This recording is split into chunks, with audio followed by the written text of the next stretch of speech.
Thank you very much, Reverend Ikuta. It's really nice to see everybody here. It's a lovely turnout that we've got. We weren't sure how many people would come today, so to see so many people here, it's really gratifying. I know some of you already, but for those of you who I don't, I'm Dr. Darren Aoki. I'm actually living and working in the UK right now at the University of Plymouth. I'm associate professor in world history and oral history there. And I co-lead what's called the Nikkei Memory Capture Project. And as Reverend Ikuta mentioned, it's a collaboration between my project as well as the Buddhist Temple of Southern Alberta. And that's the reason why we're having today's workshop. So I've just got a few slides that I'll present. Oh, we've got me up there, but there we go. So, hang on. There we are.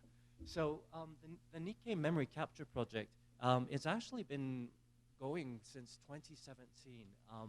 Back then I met a professor at the University of Lethbridge called Carly Adams, and we got together to do this project that really focuses on Southern Alberta and especially Japanese-Canadian history and the Japanese-Canadian experience here in Southern Alberta. What we're particularly interested in is the 20th century, and especially that second half of the 20th century. There's been lots and lots of history done, say, on, for example, the wartime internment and that sort of story, and of course that's really important to Southern Alberta. But what's not been done is what happens after. So what happens, once the war ends? How do people recover from that? How do communities get rebuilt? How do families come back together? How do communities come back together? And that's been the real focus of the Nikkei Memory Capture Project. It's an oral history project, so we meet with individuals, and I see a number here that I've had the privilege of meeting. And then we have a conversation, really, to discover what the memories are that narrate this history that we're interested in. We've got actually about 130 interviews now that we've done since 2017, well, since 2011 actually, because that's when I initially started the project with Nisei. 130 interviews and hundreds of hours of interview recording. And I'll tell you in a moment just what we're doing with some of those. But one thing I think that's really critical to the project is this: it's collaboration. So we've got a number of different collaborations going on. The first and the most important are the collaborations actually that we've had with individuals, the people who have taken time to share their memories with us in these oral history interviews. And so that's the first key collaboration. But the other collaborations that we've got are with local community organizations. So we've been working with, for example, you can see the Nikayuko Garden logo there. So we're working closely with them. We've been working with Nikkei Cultural Society of Lethbridge and area, Galt Museum.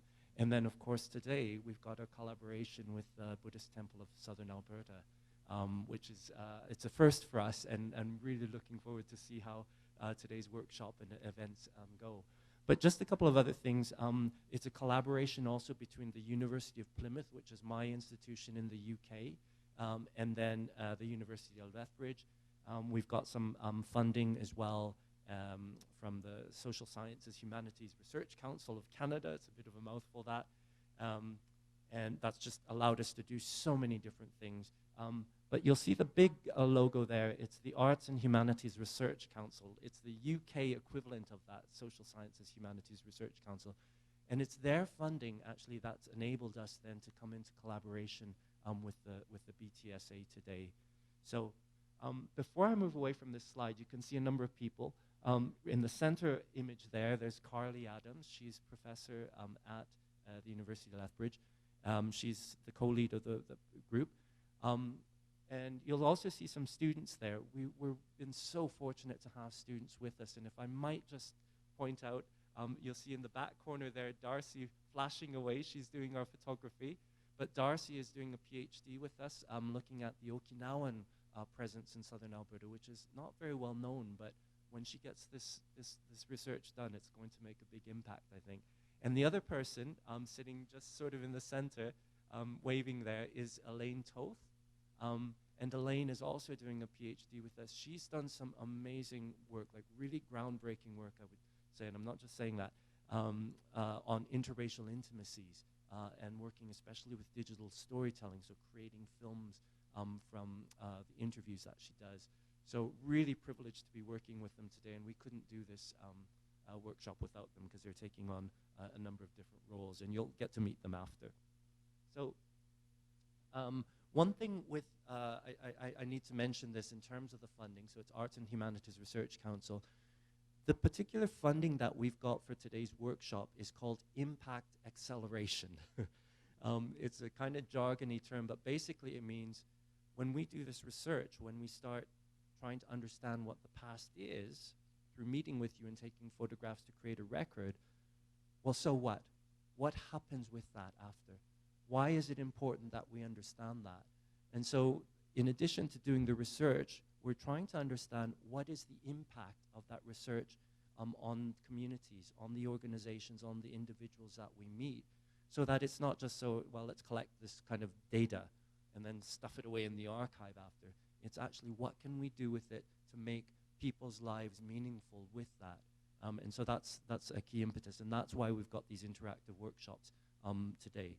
So just to let you know, sorry, it's a little bit small, but there's 3 sessions with today's workshop.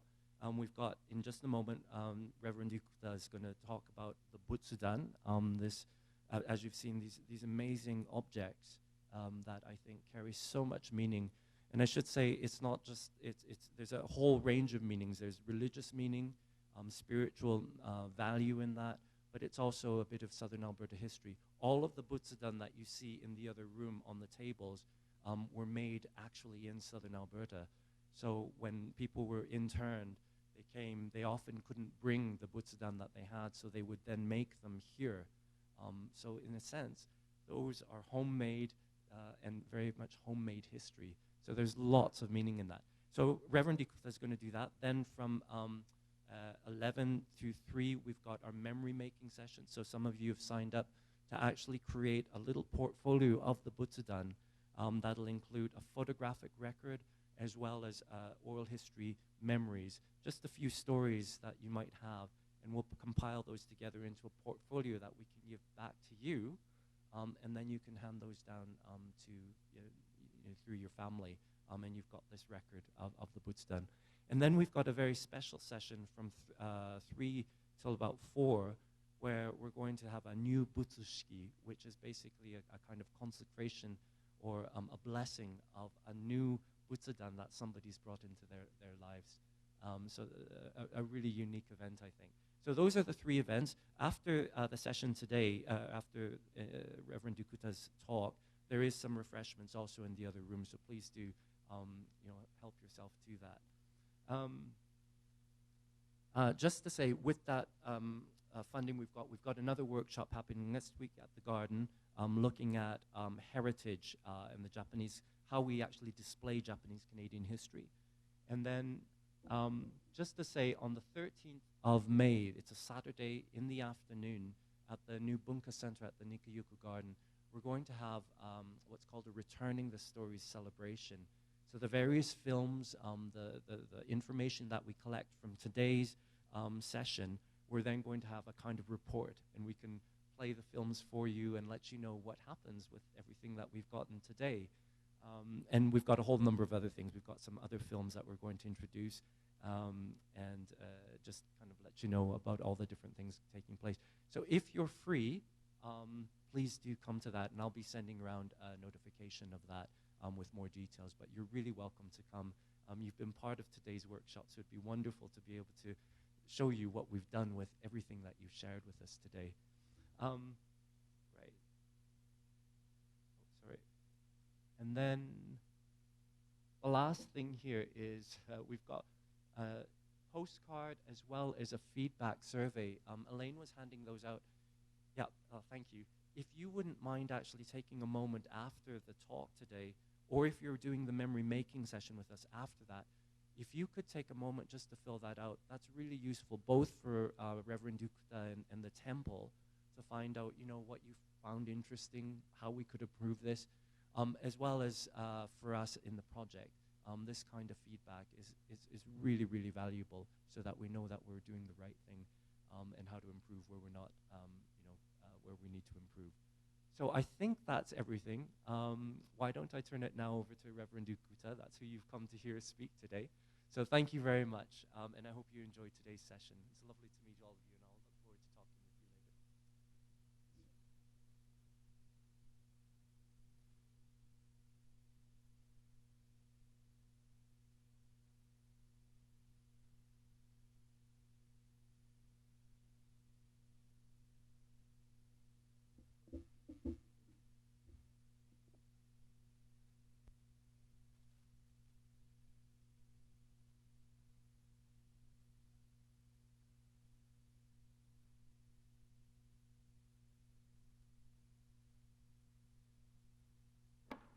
How's everybody doing today? Good. Thanks again for coming. Really appreciate it. This is sort of a trial run for us, so we hope it goes well, but hopefully we'll figure out some areas where we can make improvements and what we need to do to make this an ongoing presentation. We're hoping that other places in Canada will actually receive this information. So the next session that we're hoping to be able to do it is in actually Winnipeg in May. So we'll see how things go today. So your feedback would be very helpful. So I'm going to talk about the Butsudan, and I don't know that it needs to be clarified, but what we're talking about today is the home shrine, or the home altar, right? And so what I thought I would do is just go through some different facts. Great.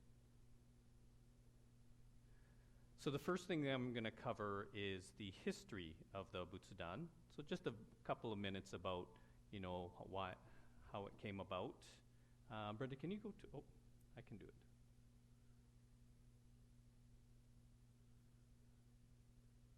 Right, history of the Butsudan. And then I'm going to just go through some styles and some examples. And then I'm going to ask you guys some questions about your home Butsudan as well, just to get a little bit of an understanding about where you guys are at. Then I'm going to talk about what's the purpose of the Butsudan. Why do we have a Butsudan at home? And then show you different components and different facts about the components, like the candlestick, the incense burner, things of that nature, how we should be treating it, what we should be doing with it, things like that. And then a little bit about how to look after, not very much on how to look after, because I'm not very good about looking after my own Butsudan. Talk a little bit about maybe if someone's interested in purchasing it, a new one, where you might be able to do that. And then finally, I'm going to talk about, well, what happens if you no longer want the Butsudan in your home, right? I want this to be informal, so if you have any questions, don't hesitate to just interrupt me, and you can ask me. And as I said, I'm going to ask you guys some questions as we go through as well. So what's the history of the Butsudan? So Buddhism came to Japan back in the 6th century, so mid-500 century. And it actually came, does anyone know where Buddhism came to Japan from? India. People say India. Actually, it came from Korea. So Buddhism went from India to China, then China to Korea, other places like Sri Lanka and various other places. But the first record of Buddhist statue and the sutras coming to Japan was actually from Korea. Interestingly, the sutras were written in Chinese. So it was Chinese sutras that were in Korea and then got shipped to Japan. So in the 6th century, within about 100 years, Buddhism became the most prominent religion in Japan. So the uptake of Buddhism in Japan was very quick. It happened relatively quickly.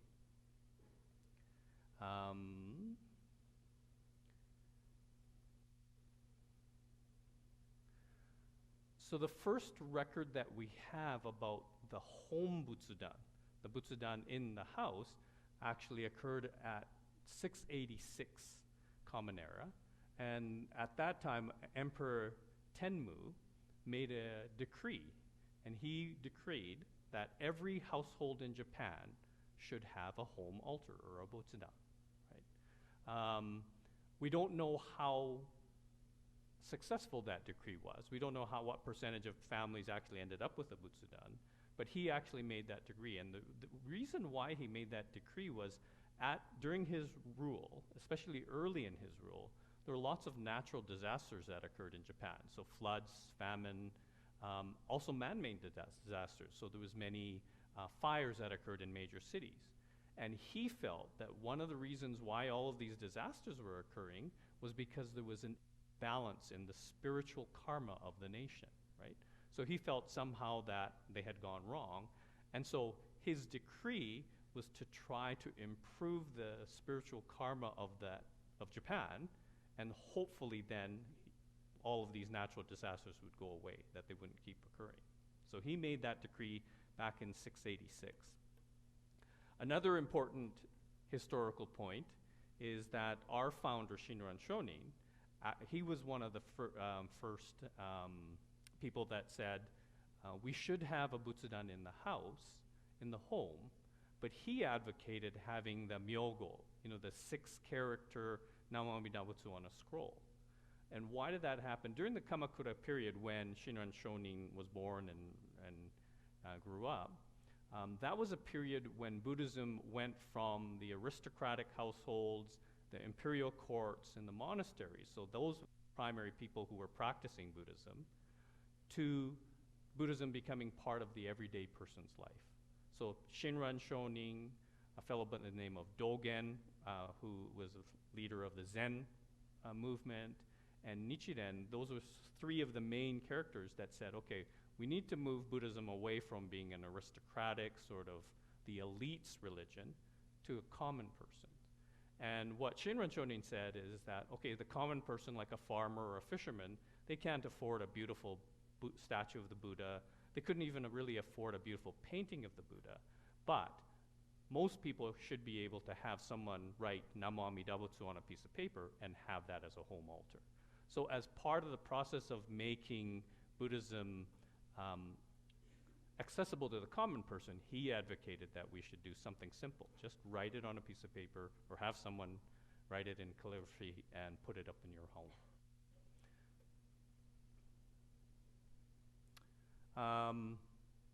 So that was Shinran Shonin. He advocated the myogo.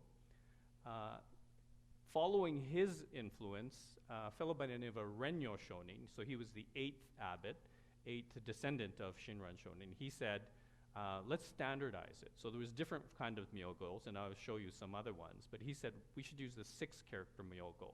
And that's the one that we commonly see in the temples today or in people's homes today. Another interesting thing happened in the Tokugawa period. So the Japanese imperial family made a decree. So there was lots of foreign influences coming in. So Spanish were coming in, etc. And the government was actually kind of scared of this. They were quite threatened by the whole influx of all of these international influences. And so they actually, one of the things that they did is they outlawed Christianity. So they said that people could not take up the Christian religion, and that every household had to be Buddhist, or at least affiliated with a Buddhist temple, right? So there was persecutions of people like Christians in Japan, and the Tokugawa government said every family had to register with a Japanese Buddhist temple. That was part of the government's way of record keeping. So they would find out who died, who had a wedding, who was born, and they would have the temples keep records of that. And that was part of their taxation system, in fact. But because of this persecution was going on, many of the households in Japan felt like they had to have a Butsudan, and they had to display it in a prominent place so that then they wouldn't be at threat of being persecuted by the government. So during the Tokugawa period, it became very popular, not only for families to make sure they had a Buddha shrine, but it was in the front room of their house. So as soon as someone came into the house, they could say, oh, you're a family.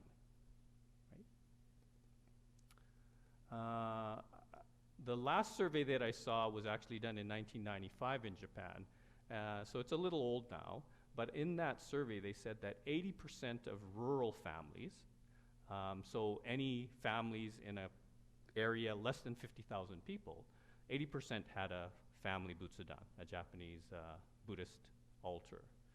But in the urban areas, only 60% of families actually had a Butsudan. Okay?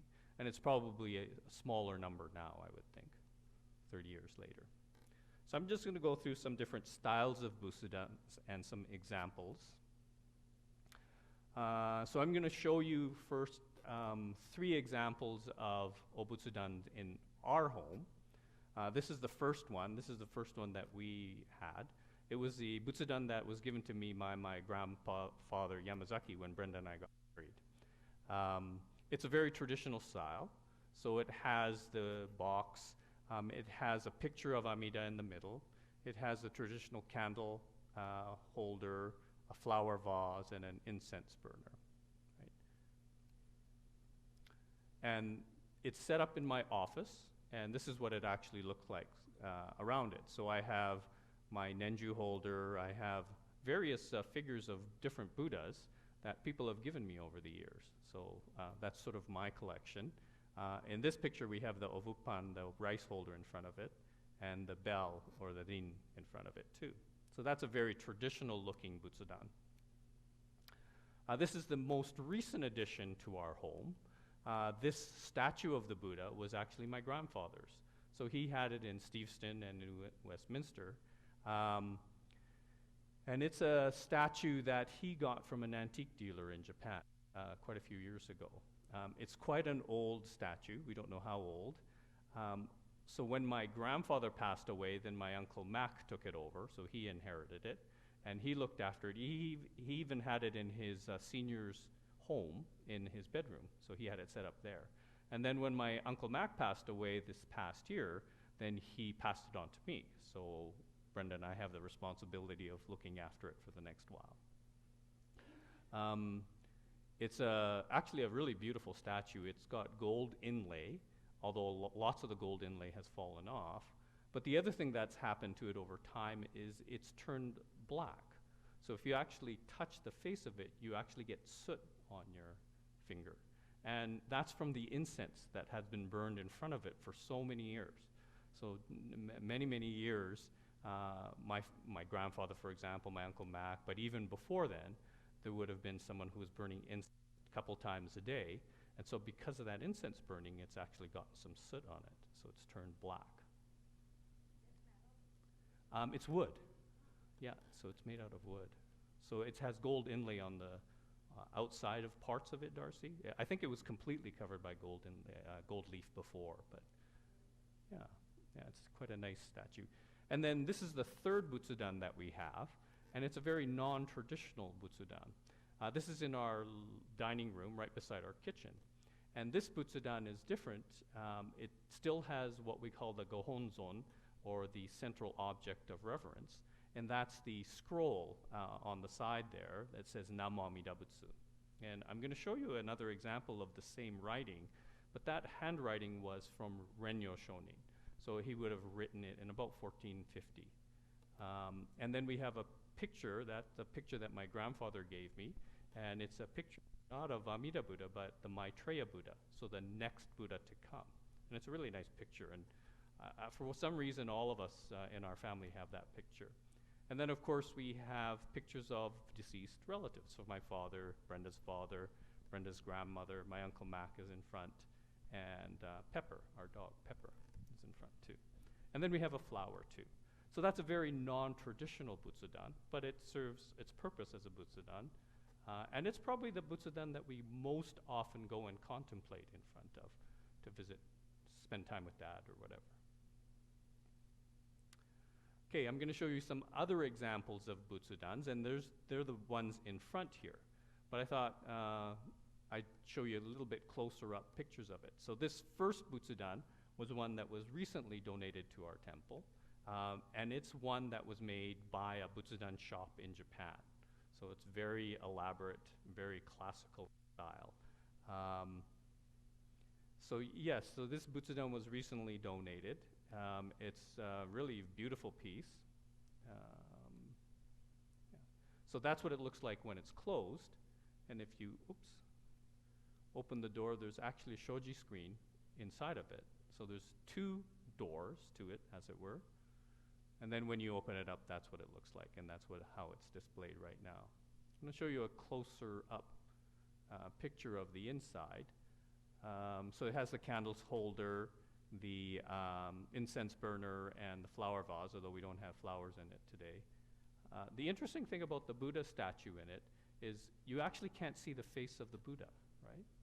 So if you look at it, it's actually obscured, the top of it.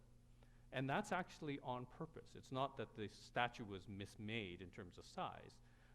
And if you actually look at even our Naijin's Buddha, the face is supposed to be covered. And the reason why it's covered is because it's felt that as mortal human beings, we can't really fully understand what the Buddha looks like or represents. Because Amida Buddha is supposed to represent the ultimate truth, and it's not something that we can comprehend. So the Buddha statues on the Butsudan and in the Naijin is supposed to be partly obscured because we can't really fully comprehend what it's supposed to look like, right? So that's the Butsudan. This is another Butsudan. It's the one next to it. And I love these, and as Dr. Aoki mentioned, the other ones that we have in the multi-purpose room are very similar. So these are homemade. So carpenter in southern Alberta made it at some point. It's really, really well made. I really like it. So that's the front, and then when you open it up, it's all gold. The central object of reverence was actually missing from this one. So when the person donated it, they kept either a statue or the myogo inside of it. So I just put in one that we had. But it came with a flower vase, a candle holder, a really beautiful incense burner. So it's quite a nice Butsudan. And that's what it looks like inside. This is another simple version, and Massey brought hers in as well. So I think at some point there was a little workshop that happened at the Hompa temple. I think that's what happened, Massey. And people actually made these as a home Butsudan. So very simple. It closes, and then you open the door, and it has a picture of, does anybody know what this Buddha statue is from? Yeah, David. So it's the Hompa Church Buddha statue, and that's the one that's in our Dharma classroom now, right? So that's a nice picture of another Butsudan. And it can be as simple as this little one. So that's my hand, and this is the size of the Butsudan that I'm showing you. So it's pretty tiny, so it's portable, right? So you can stick it in your pocket or whatever. And that's a really nice, and many of the Butsudans, interestingly, that have been donated have something similar to this inside of it. So the idea was you have your home altar, but you can take, let's say if you're going to go on a vacation, you can take your Butsudan with you. Okay. So those are some examples of different Butsudan. So I want to just take a bit of a couple of minutes to ask you guys some questions. So the first question is that how many people in the room actually have obutsudans in their home? So have a home altar. That's almost everybody, yeah? So there's a handful of people that don't. The next question is, if you don't mind me asking, where did the butsudans come from? So if a few people, and I'm going to repeat the question so that people online in the recording can actually hear the answers, but does anybody want to volunteer where their butsudans came from? Betty? So Betty and Aichi received theirs from Grandma and Grandpa Tanaka when you guys got married. That's very traditional. I think it used to be very common that as one of the wedding gifts, you got a butsudan if you were a Buddhist family. Yeah. Anybody else want to talk about where their butsudans came from? So thanks, Pat. Pat said that it came from Roy's mother. Yeah, that's very good. So it has a lot of meaning.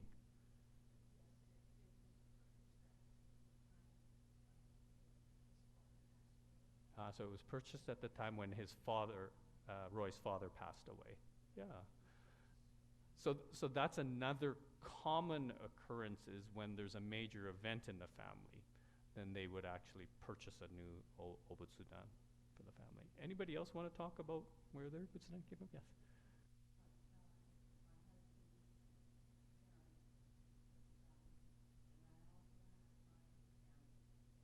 So both parents' Butsudans you have in your home. Yeah, so that's wonderful. Um, yes, Donna.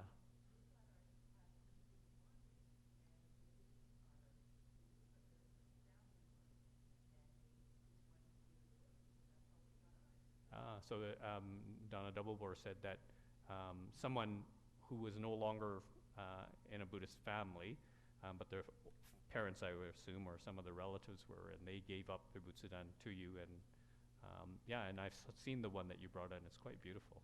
Yeah. Anybody else? David.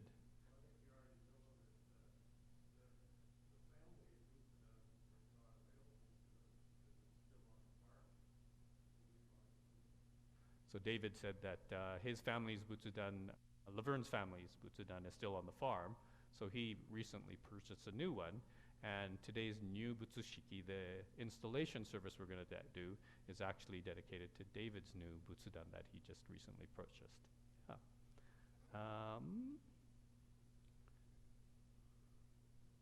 Great, thanks, Brenda. And then the last question I want to ask is, what else do you have around your Butsudan? So if you have a home Butsudan, what do you have around it? Besides the incense burner, the candle holder, the bell, the traditional accoutrements, what else do you have? Pat? Photos, yes. So photos of people who've passed away, right? Is that what most people have around their Butsudan? Yeah. The other thing that's very common, I'll talk about it later, is people's Buddhist names or their homyo, right? So it's either stuck in a drawer at the Butsudan, or it's in front of it, or somewhere around. So if you have a home Butsudan, that's one of the things that you should try and look for and make sure it's with the Butsudan. That's the best place to keep it. Some people keep it in a safe or safety deposit box, but the best place is really with the Butsudan. The other thing that's very common, and this is the case with most of my relatives, is they have ashes. So my father's ashes are with my mom's Butsudan in Steveston. Actually, his ashes are scattered throughout Canada, because some of his ashes are in Steveston, some of his ashes are in Calgary, some of his ashes are at Mom's place. So he's sort of scattered all over the place. Okay, great. Thanks. So why do we have a Butsudan? What's the purpose of having a Butsudan in your home? The first thing, and the thing that I think it's most important to mention, is it's a place of reverence for Amida Buddha, so the ultimate reality. So the whole idea of the Butsudan is we have some place that we can go to pay reverence to the Buddha. I think that in terms of daily life, I think that it's a really important place where people can reflect, have a quiet moment, get away from the hustle and bustle of your daily life. The Butsudan is where I actually do my meditation. So one of my Butsudan, or two of the Butsudans are in my office, and I'll usually do, if I'm going to do any meditation, I'll do meditation in front of that Butsudan, right? Again, Renyo Shonin, the 8th abbot, he was the one who really advocated that we should have a home Butsudan, and it should be the 6-character Myogo that's in ours. In Japan, and this was the case with my grandfather and my father, they would have daily services. So in the morning, he would open up the Butsudan, light incense, light the candle, and he would do a 5-minute Shoshinge service. So he would just chant the Shoshinge. And then at the end of the day, they would shorter chant, but then close the Butsudan at night. So that was traditionally done. How many people do daily services at their Butsudan? No. Yeah, so it's not something that most of us do anymore. But really, in Japan, there's many families that still do that they'll actually go to the shrine in the morning. That's how they start the day. And then at the end of the day, they'll close the Butsudan. Okay? And the Obutsudan and even the Naijin in front is meant to represent what the Pure Land is supposed to look like. So many of the accoutrements that I'll talk about are different representations of what's present in the Pure Land, at least according to some of the sutras, like the Amida Sutra. Okay. Does anybody have any questions so far? Yes, Sheila, of course.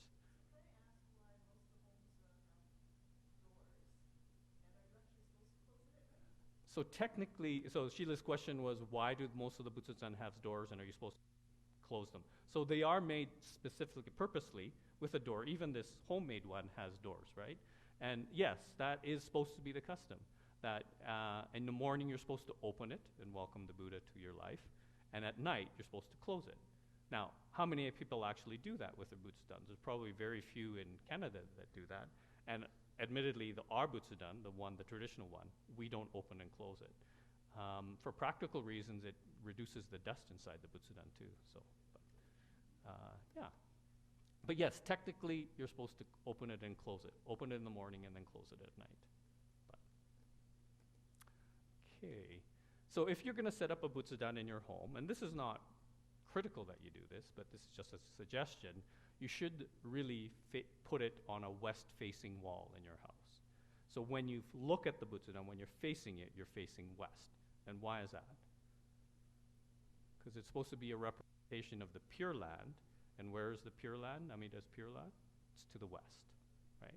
So the whole idea is that when you're facing the Butsudan, you should be facing the Pure Land because it's a representation of the Pure Land, and that's why we've put it. So this Naijin and this building was specifically designed so that the Naijin could be on a west-facing wall, right? And so if I thought about the three Butsudans that I have at home, two of them are in fact set up by accident on a west-facing wall, and the third one is actually on a north-facing wall, but that doesn't matter. And then the other thing that people say is it should be in a prominent part of the house. It should be in part of the house that you have access to. It shouldn't be in a closet. Probably shouldn't be in a basement in a spare bedroom that you never go into. You should put it at some place where you can actually visit it on a regular basis. Okay, so I'm going to next go on to talk about the different components of the Butsudan, and I'll cover this fairly quickly. Ooh, we're going over time. So I'm going to first talk about the central object of reverence, Gohonzan. And again, Shinran Shonin and Renyo said really what we should have is just the 6 character or the 9 character or the 8 character Myogo, which is the Japanese or Chinese characters on a scroll or a piece of paper, right? Or you can have a statue of the Buddha, right? And I'll show you some examples of different statues. Or you could have the picture of the Buddha. But the preference from Renyo and Shinran is you should have a Myogo, the 6 character or 8 character, okay? You can also have other pictures in the central area, particularly pictures of Shinran Shonin and Renyo Shonin. So I'll show you some of those. So this is my home Butsudan. We have a picture of Amida Buddha in it.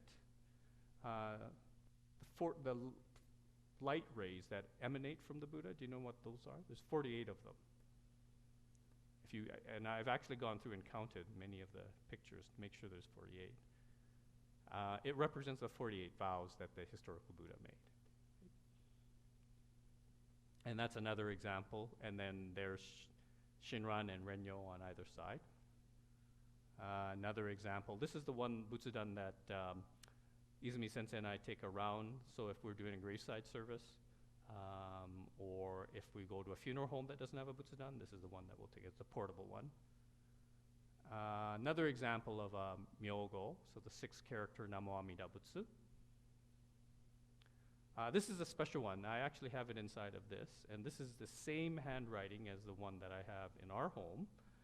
So it was actually written 650 years ago by Renyo. So that's the handwritten Myogo. Renyo Shonin made thousands of these. He distributed to all of his followers and people who came to listen to him. And so there's many in Japan.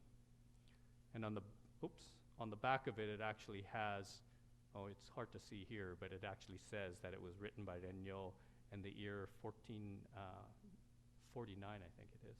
That's written on it. That's the year that it was written. And this is another Myogo. So this is the 10 character Myogo. And so this says Kimyo Jinjippo Mugeko Nyorai. And so this is very similar in interpretation of what's in the 6 character Namo Amida Butsu, but this actually comes from Vasubanzu's Jodoron. So the second of the 7 masters, he actually wrote a praise of Amida Buddha, and so that's what this phrase actually is saying. And then statues. I've already shown you our statue that's at her home, and this is the another statue that's here that was donated by someone recently. So it's a little Amida Buddha figurine. Okay, I'm going to quickly talk about the other components. So talk about the candlestick holder, the incense burner, the flower vase, incense container, the rin or the bell, the obupan holder or kuge, which is the other offering vessel, and then uchishiki. So I just wanted to show people how it should be set up in your home. So the myogo, or the central object of worship, of course, is in the middle. The flower vase, as you're facing the Butsudan, should be on the left side. The candlestick should be on the right side, and the incense offering vessel should be in the middle. And then the ovopan goes closest to where the Amida statue or figurine is. Okay, so candlesticks. So it represents the infinite light of the Buddha, or wisdom. I think probably most people know, but if at all possible, we should be using white, scentless candles. Okay? White for sure if it's a memorial service or a funeral service. So that if you look up at our Naijin, typically we have white. The other color that's acceptable is red, but red is only supposed to be used if it's a celebratory service, like an anniversary, a wedding. For Hanamatsuri, for example, we'll put a red candle stick up. Okay? And the other thing about the candle is that after the service is done, you shouldn't blow it out. Okay? So you're not supposed to actually blow it out like that. And why is that? Because we're not supposed to be blowing into the face of Amida Buddha. Right? So blowing at someone's face is considered being quite rude in Japan. So what do? You use actually a fan, or you use a snuffer, okay, or an extinguisher. Now, so that's a typical candle holder with a candle in it, another candle holder. And so that's the fan that we have at home to blow out our candle. And this is the snuffer or extinguisher we have for the Naijin up front here. And I like this one. So this is the candle that someone brought in with their Obutsudan, but it came with a snuffer. So that's a little pincher that you just pinch the flame out with. I thought, oh, that's pretty cool. I haven't seen one of those for a long time. Okay, incense burner, I'm going to talk about that really briefly. So incense burners come in two different forms. They can come in metal, usually brass, or it can come in clay, right? So depending on the Butsudan that you have, you may have a clay one or you may have a metal one. Interestingly, in Japan, a metal one is preferred, right? And the reason is, and I never found the exact understanding of why this is, but the clay ones, they're only supposed to have the stick incense. You're not supposed to use the powder incense in them. Okay? Whereas the metal ones, you can use whatever incense you can have. So the sticks or the powdered incense. Right? So that's why the metal one is typically preferred. When you burn incense in your incense burner, you should lay it down. Okay? So some sects of Buddhism, they actually stick the incense sticks upright, so that it's standing up. And in Jodo Shinshu Buddhism, we're not supposed to do that. Not only are we supposed to lay them down, we're supposed to have them burn from left to right. Okay?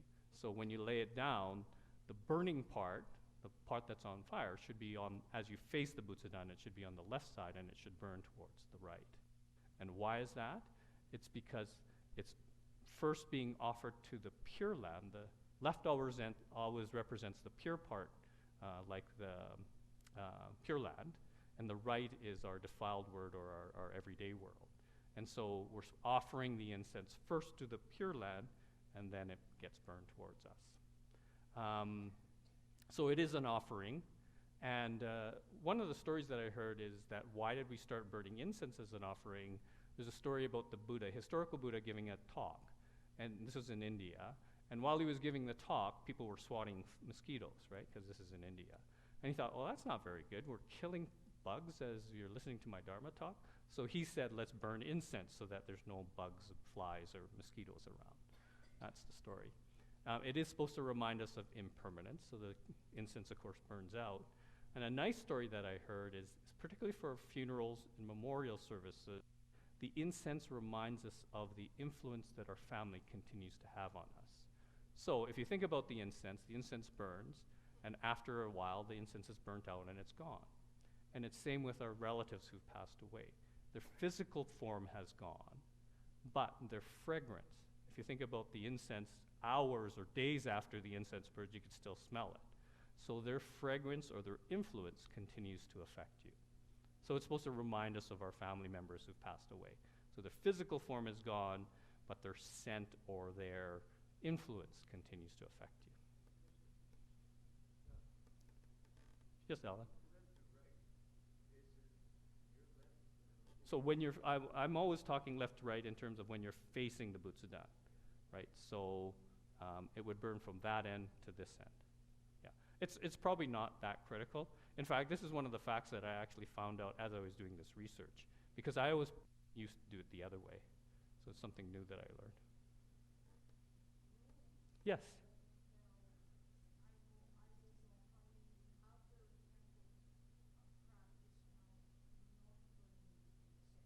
Oh, that's a really good question.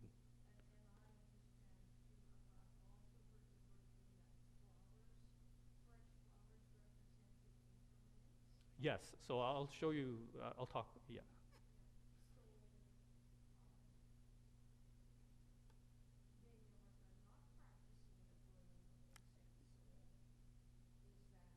Is that okay?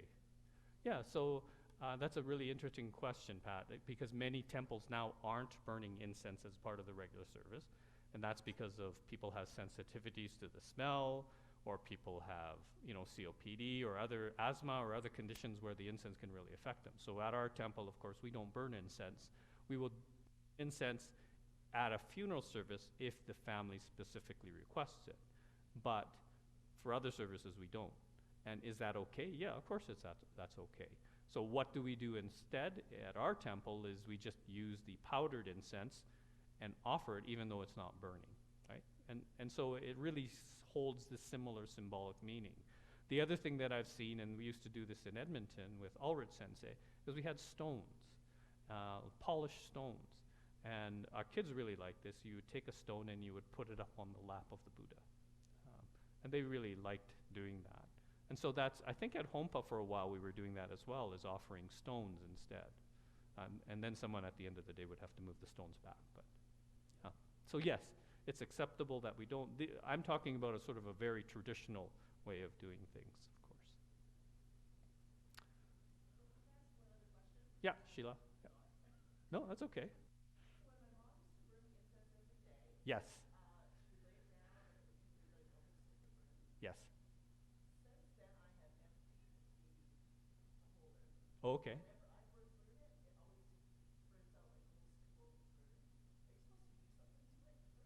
Okay. So the question was, is the ashes have been removed out of the incense burner, and it's probably because of that that the whole incense isn't burning up. And so most of the incense burners that come as donated things to the temple, and for example, when my Uncle Mac packaged up his Obutsudan, it came with 2 big containers of ashes. And so the whole idea is that even though the incense burners were empty, you're supposed to put those ashes back, and that's what allows the incense to burn completely. So if you empty it, then the incense only burns partially. Yeah. So anyways, so don't continue to empty it. It's supposed to be full of the ashes. Yeah, anyways. Okay, that's another incense burner that's in our home. And these are the containers that hold the powder incense that you put inside of it, of course. Flower vase, I'll just talk about this very briefly. Try to use real flowers. Again, it reminds us of impermanence, as Pat's mentioned. It's an offering of beauty. So there's many descriptions of the Pure Land in various sutras, and they always talk about beautiful flowers being present. White flowers are preferred, or muted colors, so pink, lighter colors. The only color that you're not supposed to use at funeral services is bright red, okay? And then the 2 other things is you should not use poisonous flowers, that makes sense, and also no flowers with thorns, right? So traditionally, Buddhists don't put roses on their altar. The interesting thing is now many roses, and I saw this actually for Valentine's Day, the flowers, the roses that people get, the florists get in now, don't have thorns. Like they're genetically made so that they don't have thorns. So is that acceptable? And I asked someone, and they said, yeah, that's fine. It can be a rose. It's not anything against the rose. It's the fact that they had thorns, that's why we didn't use them. So if you can get thornless roses, you can use them. Okay. And that's an example of a couple of flower vases. Okay, I'm going to talk really briefly about the bell or the rin. So try to use a cloth holder underneath. And the reason why we do that is it just makes the ring last longer. So when you ring it, if you have it on a solid surface or if you have it in your hand, the ring goes away faster, right? And you should use the specific striker for it. There was a couple of instances, well, one where we were doing graveside services in Raymond. Sensei and I had driven up there, and the stick fell between the seats. So we ended up using a pen instead, but you shouldn't try to do that. We couldn't get the striker out, so anyways. And of course, it's supposed to be used in the service, right? So that's a rin. The ovupan, or rice offering, or the other offering containers, I'll show you some pictures of it. And you can use any food at all, so vegetables, fruits, rice.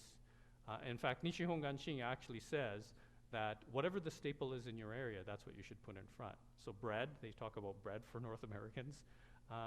Potatoes, you could put potatoes in front of it. So I'd like to see a whole baked potato put in front of the Naijin one of these times. Potato chips, yeah. That's okay. Absolutely. The only thing that Nishihon Ganji says you should try to avoid is meat or fish. So you shouldn't put meat or fish in front of the Butsudan. Okay? And then the other thing that Nishihon Ganji specifies is that after you have your service, you should take the food down from the altar and you should eat it. Okay? So I remember growing up as a kid, my parents, they would have, the ovupan in front of the obutsudan. So they would put it before we ate, right? Fresh rice. And then we used to fight as kids between my brothers and sisters and I who would get the rice from the obutsudan. Because, I don't know, somehow we felt it was lucky. And so my mom actually had to make up a schedule. So Monday was Muddy's turn, Tuesdays was Lester's, Wednesday was mine, and so forth, right? The other thing that's very traditional in the Butsudan is that if you receive a gift, a birthday gift, money, food from someone, you should put it in front of the obutsudan to show gratitude for the gift you've received. But the million-dollar question is, how long do you have to leave it there, right? So as kids, we used to say, well, it was there for 5 minutes. Can we have it now? But my parents always used to say, well, it should be there for at least a couple of hours before you're able to use it. And these are rice holders, of course. Uchishiki, how many people know what a uchishiki is? Yeah, so it's the triangular cloth in front, and we have a uchishiki in front of our naijin as well on the Mayajoku. So the uchishiki, or the triangular cloth, is present in most Butsudan, not all, and it's supposed to represent the cloth that the historical Buddha sat on before he would give Dharma talks. So apparently his disciples used to carry around this cloth. They would put it on the ground so the Buddha wouldn't have to sit on the ground. It's triangular shaped because the tip of it, people would come and bow to the Buddha after he gave a Dharma talk. They would actually touch their forehead to the tip of the triangle. So that's why it's triangular shaped. And also that tip is meant to touch the ground. So if you look at our uchishiki, it's actually, and it's not because, I was hasty and did a bad job of putting it up. It's purposely meant to, the triangle, the tip is supposed to be on the ground. The whole idea is if you're bowing to the Buddha, you would touch your forehead to that tip. And that's a couple of examples of uchishiki. They're quite ornate, and it used to be that people used to donate their kimono, and the temples would make uchishiki out of the kimono. So some of them can be really beautiful and brightly colored. Other things around the Butsudan I'll go through really quickly. So we talked about homyo, or pictures of deceased relatives. I guess it doesn't have to be deceased relatives. So you could have pictures of your kids, for example, up there. They might think it's weird, but representation of nature. So we always had, in our home Butsudan, we had animal figurines. Other Buddha statues I'll show you, the Onenju holder or Juzu holder, chanting books. And then if you're going to do meditation, you know, nowadays people just use their cell phones, but something to play soft music. Okay, so this is our Butsudan I showed you before, and it has pictures of my father, Brenda's grandfather, grandmother, Uncle Mac, and Pepper. This is my father's homyo. So an important thing is if you have a home Butsudan, look for these. Many times when we get the Butsudans donated to the temple, people's homyos are in a drawer somewhere, and we encounter that all the time. And so then we have to get the homyo back to the family. So, so look for those, because those are important historical documents for yourself. My Jew holder. I have lots of different Buddha statues. This is a Buddha statue that Gord Sadawat he made for me. He made it out of a 3D printer. So yeah, it's kind of cool. And I have lots. Animal figurines, so we have a rabbit in front of ours, and there's a little special story about this rabbit. So you can see this rabbit, actually one of its foot's missing, so it's chipped off, and there's a couple of chips on it. So when we had this Butsudan set up in Edmonton, my daughter, when she was like 3 or 4 or 5, would play with the Butsudan all the time. So she would ring the bell, but she loved playing with the figurines on it. And when Brenda and I found out about it, we were going to scold her because, you know, they were getting damaged. We had a couple of other figurines that were actually broken. And so we were going to say, well, you know, don't play with these figurines. You know, they're meant to be for the Butsudan. And my father, when he heard this, said, no, you shouldn't scold her. You should actually praise her because she's interacting with the Butsudan. She's actually participating and playing with it and paying attention to the Butsudan. So you should actually praise her for the fact that she's playing with these figurines, and you shouldn't scold her. So the final last couple of points is where to get a Butsudan.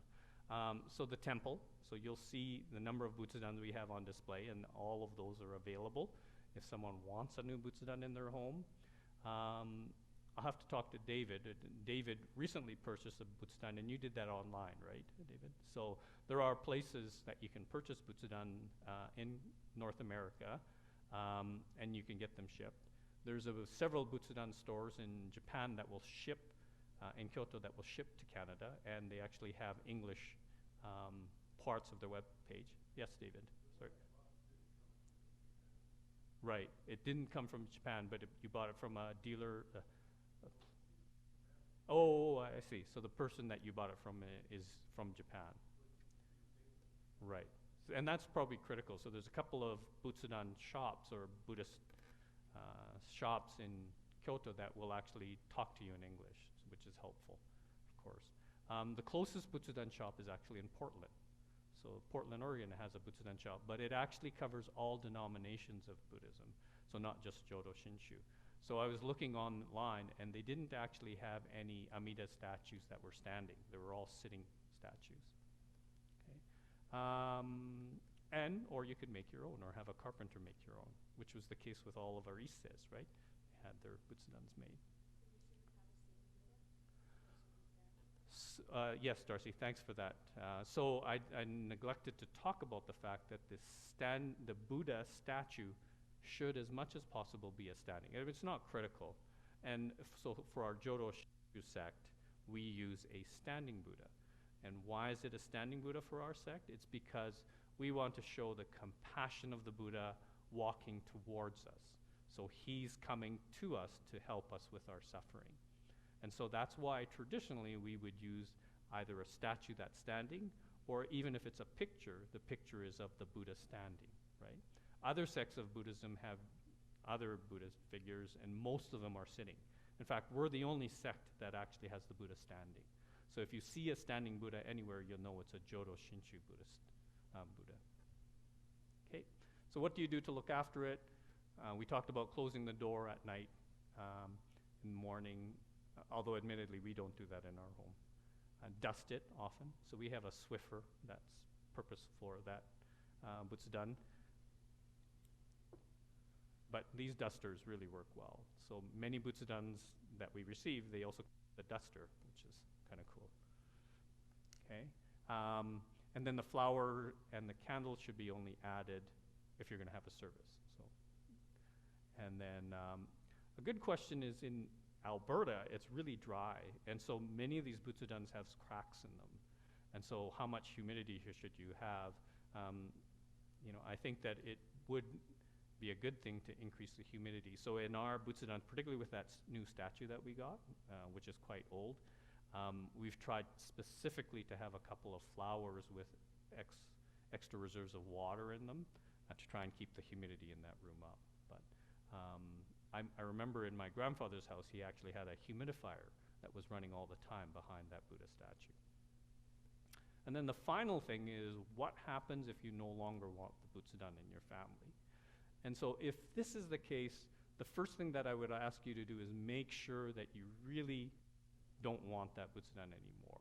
And make sure that another family member, your kids or nephews or nieces or maybe uncles or aunts, make sure that they don't want it. If you really decide that it's not something that you want to keep, please donate it to the temple. And the policy at our temple is that we will keep that Butsudan for you for at least 30 to 60 days. After that, we can't guarantee that we can return it to you. So some people might change their mind. They might donate it and say, oh, maybe I do want it back. So at 30 or 60 days, we can still give it back to you. But after that, and the reason is we try to find another home for the Butsudan, right? And then finally, some of these Butsudans, we actually have one that's not on display because it's all really in pieces, and it would take quite a bit of work to restore it. And so what's the technical way to get rid of the Butsudan? For other sects of Buddhism, they actually have a burning ceremony. In Jodo Shinshu, we don't really follow that carefully, although when I talk to like Aoki Socho in Vancouver and Grant in Steveston, if they actually destroy a Butsudan, they actually burn that Butsudan. So they have a burning ceremony specifically to get rid of it. That comes from the Shinto tradition, actually, where the shrine is meant to be where your ancestors are, right? And so the whole idea is that you shouldn't send your ancestors to the landfill. And the way to release your ancestors from your home shrine is to burn it. And then their souls or their essence is released from the Butsudan. So we don't really have that tradition in Jodo Shinshu Buddhists, but because that's such a prominent tradition in Japan, some of the temples are doing that. And I think if that's the case in the future, we may decide we want to burn a couple of the Butsudans that we have that are in really bad repair. Right? And then, again, just throwing it out and sending it to the landfill. Great. So that's it in terms of my talk. I hope it was interesting enough and kept you awake. So I'm going to open it up to questions. So if anybody has any questions that they would like to ask. Yes, Darcy. Yep. So the first question was, is there significance to the gold? Yes, because the gold is, again, this represents the Pure Land, and many descriptions of the Pure Land talk about silver and gold, but gold being the prominent color or metal in the Pure Land. They also talk about 7 different precious jewels that are in the Pure Land. So some Butsudans actually have semi-precious jewels decorating it, and again, those are supposed to represent what's in the sutras. Yes, so the color gold. If you look at Jodo Shinshu Butsudans, almost all of them have gold inside.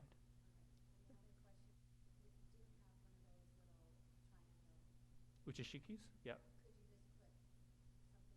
Yep. Absolutely. So the question was, if you don't have a uchishiki, can you put another cloth, Asian-looking cloth? Yeah, that's fine. In fact, our home Butsudan, we don't have a uchishiki. We have a nice cloth that one of my grandmothers gave us, I think, and we have that in front, partly because it fits the table better. But yeah, it doesn't have to be a uchishiki. Yeah. Other questions that people might have? I've sort of gone over time, I'm sorry. Pat.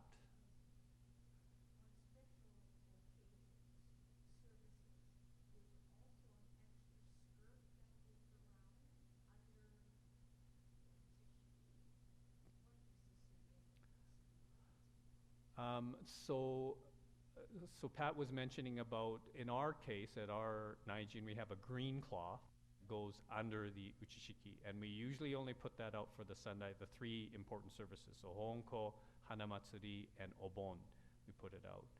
I'm not 100% aware of the exact significance of it.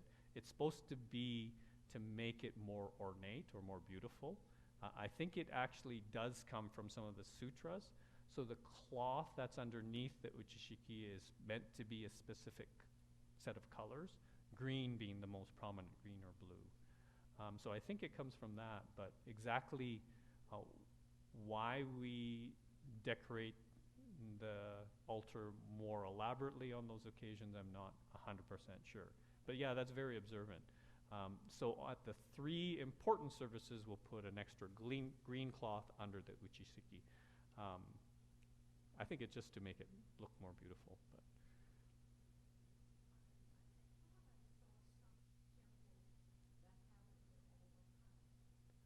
So some temples have it all the time. Technically, you're not supposed to. So technically, you're only supposed to have the triangular one for regular services and not for funeral services. So that extra green cloth is meant to be celebratory. So we're enhancing or increasing the beauty of the Naijin. So we're not supposed to be making it more beautiful for funeral services. One thing I didn't mention about the uchishiki is that if you look at these uchishiki, they have two sides. They have the colorful side, and the opposite side is white. So if you notice in funeral services or memorial services, we actually switch the uchishiki from the colorful side to white. And so there's 4 uchishikis up there. We switch them all to white. Interesting thing is that when Akira had his funeral, Akira Ichikawa, he specifically requested that we not change it to white. And the reason is because it's a bit of a pain to change it. And I'm sure he had to do it many, many times. So, so he didn't want anybody to have to bother. So he said, don't turn it to the white side, just keep it to the regular side, which is interesting. Yeah, that's how considerate he was. Any other questions or comments?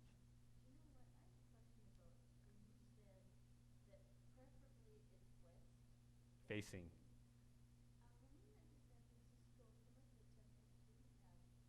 West facing? Yeah, and that's interesting. I think, so Massey mentioned that some of the temples don't have the Naijin on the west facing wall. It partly depends on how architecturally you set up your building. Especially if it's a building that pre-existed as another building, right? Architecturally, it might be really difficult to put the Naijin on the west facing wall. And so that may be part of the reason. It's not critical. Like I said, one of our Butsudan is on a north-facing wall. So how really important it is, but in a design like this where it was purpose-built, right, it made it relatively easier for us to say, okay, this is where the Naijin is going to go. I'm thinking about Calgary's temple. Yeah, it's north-facing, isn't it? Yeah. So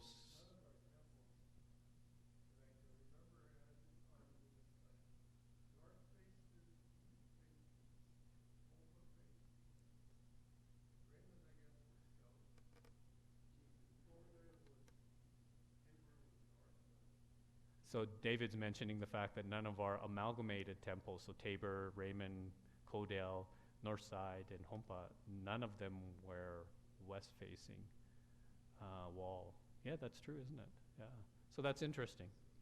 So when Robert Hirano asked about this, I think that the ministers had input into it, obviously, and so they designed this building so that it would be on a west-facing wall. But Raymond, for example, Kodale, they would have purchased the building from and it pre-existed as another purpose, right? I don't know about the north side. Was that purpose-built for? Purpose-built. So it's interesting that the north side temple didn't have a west-facing. And Hompa's could have been facing west, but it wasn't built that way. Yeah. So I mean, it's not critical. I mean, how important is it? But if you have an option, especially at home, or if you're going to make a temple like this, you should have it west-facing. Yeah. Good. Well, thank you very much, everybody, for your attention and coming today. How many people are actually participating in the memory capture part of things coming up. I know Massey, you were going to, is that right? Yeah, and Donna and John, you're going to. And then I think some people have it arranged so that they would actually have a home visit, and that Darren and his team, Dr. Aoki and his team are going to go and visit people at home. Because for some people, like Brenda's family, it would have been a pain to bring the big Butsudan in with all of the accoutrements. But yeah, so enjoy those sessions. We do have tea, refreshments out, so please join us for tea. And yeah, and thank you very much for your attention. Really appreciate it.